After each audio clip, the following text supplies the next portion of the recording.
आज की कहानी का शीर्षक है शुक्राना और आभार का फल।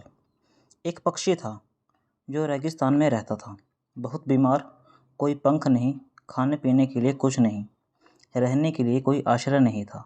एक दिन एक देवदूत उधर से गुजर रहा था। उस बीमार और दुखी पक्षी ने देवदूत को रोका और पूछा, तुम कहाँ जा रहे हो? उसने उत्तर दिया, मैं स्वर्ग जा रहा हूँ। बीमार पक्षी ने कहा, कृपया मेरे लिए पता करें, मेरी पीड़ा कब तक समाप्त होगी? देवदूत ने कहा, निश्चित ही मैं इसका पता करूँगा। देवदूत ने इतना कहकर बीमार पक्षी से विदा ली। देवदूत स्वर्ग पहुँचा और बीमार पक्षी का संदेश दिया। तब स्वर्गदूत ने कहा, पक्षी के जीवन में अगले 7 वर्ष तक इसी तरह कष्ट लिखा हुआ है। उसे ऐसे ही 7 वर्ष तक कष्ट भोगना पड़ेगा। तब तक उसके जीवन में कोई खुशी नहीं है। देवदूत ने कहा, जब बीमार पक्षी यह सुनेगा तो वह निराश हो जाएगा। क्या आप इसके लिए कोई उपाय बता सकते हैं? स्वर्गदूत ने उत्तर दिया, उससे कहो कि इस मंत्र को हमेशा बोलता रहे। इन सब के लिए भगवान तेरा शुक्र है। वापसी पर जब देवदूत बीमार पक्षी से फिर मिला तो उसने उसे जल्दी ठीक होने का स्वर्गदूत का मंत्र बताया।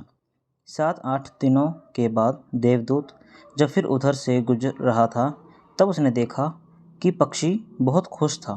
उसके शरीर पर पंख उग आए थे।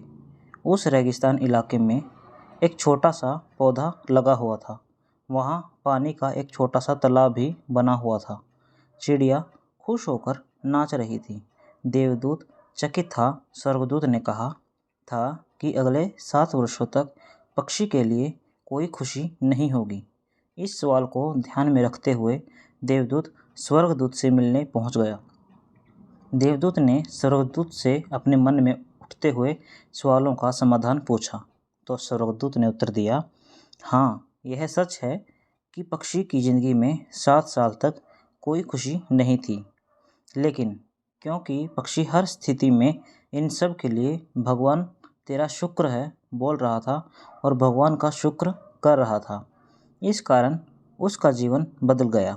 जब पक्षी गर्म रेत पर गिर गया तो उसने कहा, इन सब के लिए भगवान तेरा शुक्र है।